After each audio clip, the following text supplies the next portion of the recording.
असं आहे की आज महाराष्ट्र राज्य वनरक्षक पदोन्नत वनपाल संघटना यांच्या वतीने धरणे आंदोलन आम्ही इथे आयोजित केले, कारण की नुकतेच श्याम बागू शरणागत नावाचे आमचे सहकारी वनरक्षक यांचा अस्वलाने हल्ला केल्यामुळे हे मरण पावले। इथे ज्या सर्कमस्टन्सेस मध्ये वन कर्मचारी काम करतात, वनरक्षक वनपाल, इथे कोणत्याही पद्धतीमध्ये त्यांना जे वनमजूर सोबत द्यायला पाहिजे ते नसल्यामुळे ही घटना घडली। ते आणि त्यांचे एक वनमजूर जंगलामध्ये एकटे गेले होते आणि ते करत असताना जे रखवाली करत असताना अचानक त्यांच्यावर हल्ला झाला आणि त्यांचा ज्या पद्धतीने आपण जेव्हा फोटो पाहाल त्याचे तिथे चित्र बॉडीचे करून टाकले। इथे 4 महिन्यापासून पगार झाले नाही, लोक फार त्रस्त आहेत। 9 महिन्याआधी एक घटना झाली, त्याच्यामध्ये हे वनमजूर आहेत बारमाही, ज्यांच्यावर हल्ला झाला, पूर्ण नाक आणि एक यांचं तुटलं,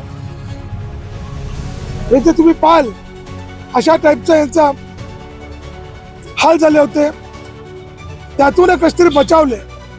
आज हे काम करायला लायक नसल्यामुळे यांना पगार सुद्धा नाही इतक्या दिवसापासून।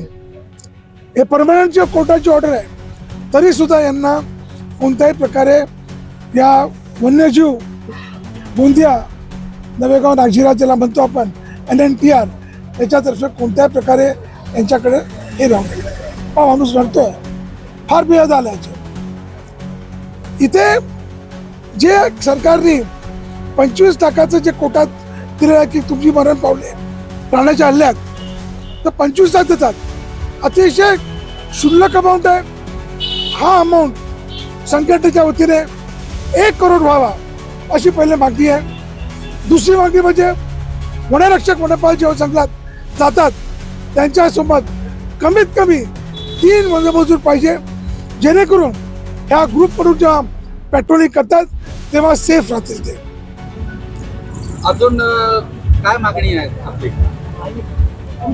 जी दडपणशाही चालू आहे NNTR मध्ये कर्मचाऱ्यांना की तुम्ही जर जंगलात गेले नाही, तुम्ही जर हे केले नाही, तुमचा पगार कापण्यात येईल।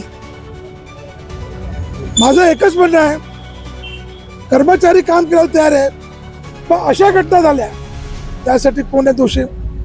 अशी घटना जी होते यासाठी तुम्ही मुबलक वनमजुरांचं मॅनपॉवर द्या, वनरक्षक प्लस 3 वनमजूर, ही आमची प्रमुख मागणी आहे। सोबत जी इलेक्ट्रिक स्टिक असते, स्प्रे असतात, विविध जे प्रकार असतात ज्यातून वनरक्षक हल्ला झाला की संरक्षण करू शकतो, हे सगळं द्यायला पाहिजे।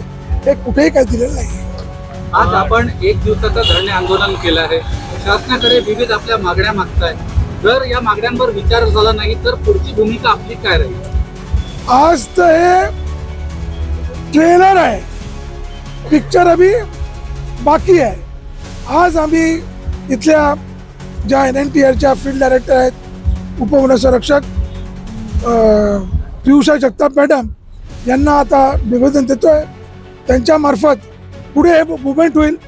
मी ज्या दिवशी घटना झाली त्या दिवशी मी माननीय गणेश नाईक साहेब वनमंत्री इथेच होतो, त्यांना आम्ही अप्राईज केलेलं याच्याबद्दल आणि या सगळ्या याच्याबद्दल।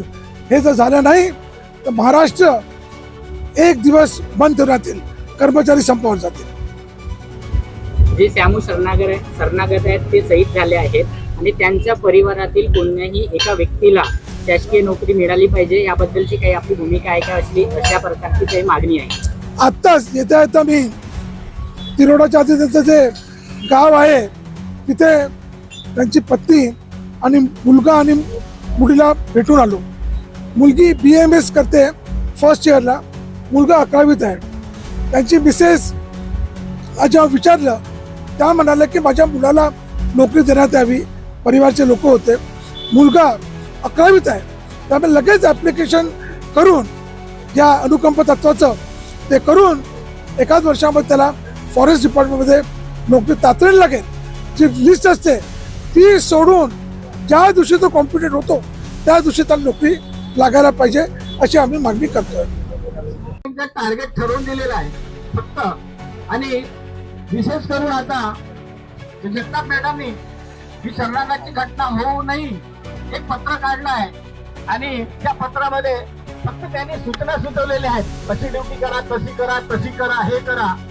परंतु वनरक्षक आणि वनपालांच्या ज्या पेट्रोलिंग संबंधी ज्या असलेल्या मागण्या आहेत, ज्या समस्या आहेत, त्या संबंधी एकही केलेलं नाही. आता मुख्य बाब म्हणजे सगळं वनरक्षक वनपाल बांधवांची अशी आहे की अधिकारी. कोहराम न्यूज भ्रष्टाचार के खिलाफ बुलंद आवाज को सब्सक्राइब करना ना भूले. खबर और विज्ञापन के लिए 9607860369 पर कॉल करें. धन्यवाद.